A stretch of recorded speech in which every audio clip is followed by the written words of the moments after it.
all on this complete staff work. This will challenge our own thinking na to our own point of view of what staff work is. Okay. Let us be together in this journey for 2 days to get to know what is complete staff work. And you will realize that this concept will empower you to become just mere staff. You will realize na we are not mere pawns. Okay, maskin sa chess na to, the king cannot effectively attack or defend himself without the pawns. Okay, so make the best of this activity and good luck. Alright, thank you. Alright, so let's ayan, ikaw busog na sa sir. Nahirapan na siya eh.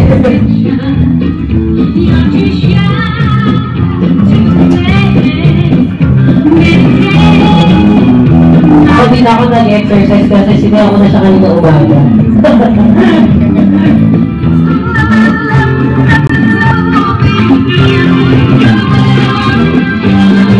That's weird.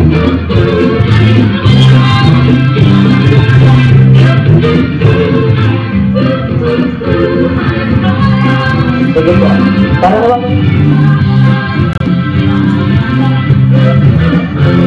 Banana cue. Check nga po kung nandyan po ang banana cue. Ayun, meron po. Sige ma'am. Kamote cue. Kamote cue. Pa-check ako kung nandyan yung kamote cue. Wala po. Okay, next. Tempura. Wow, social naman ng tempura. Tempura na. Pa-check ko. Yun ang sa inyo ng office mate. Go! Wala. So, group 1 po ang mga pagpinilaan. Go! Ice candy. Ice candy. Parang same siya as popsicle na din. Sobre. Sobre. Antelope. Yeah. Isa ka po. 4, 3, 2, lipstick. Lipstick. Pinilaan yun. Lipstick. Sa dibdib.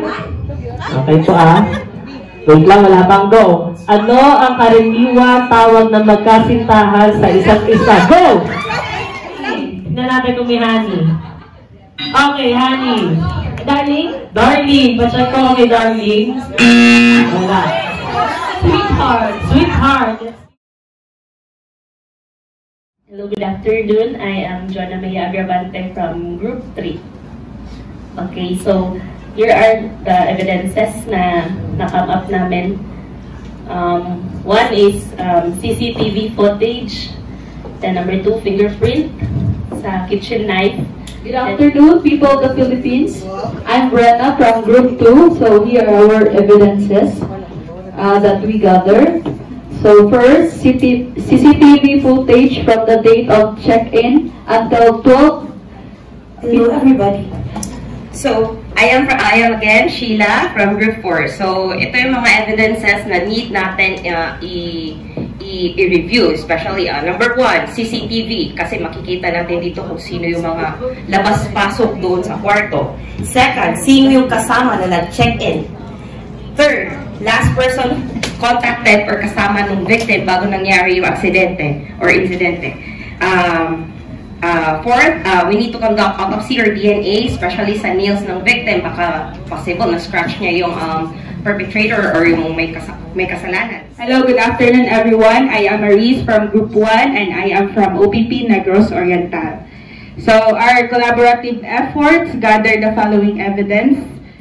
So one, to solve the crime. So one is the weapon used during the crime, the blooded kitchen knife.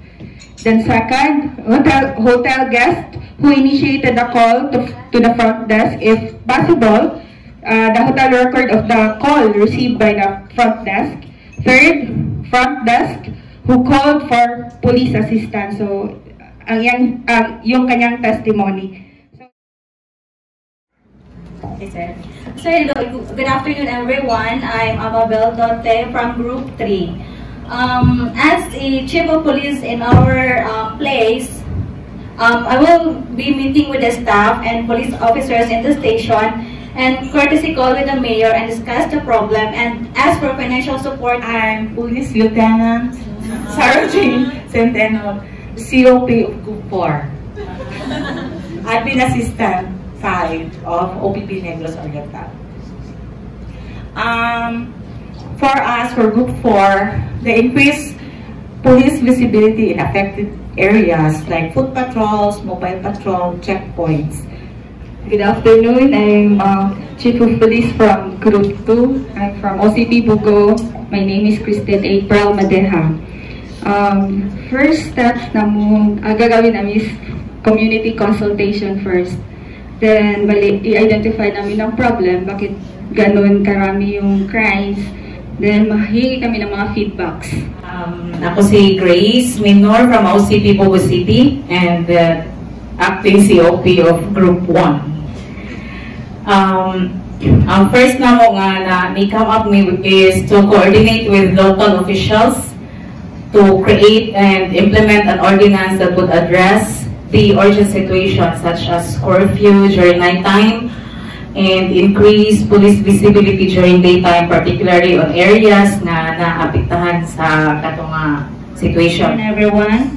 So I'm Novali Argara from OCP Tanhay. I'm the Chief of Police of the Group 5 for today. So these are the steps that we are going to implement.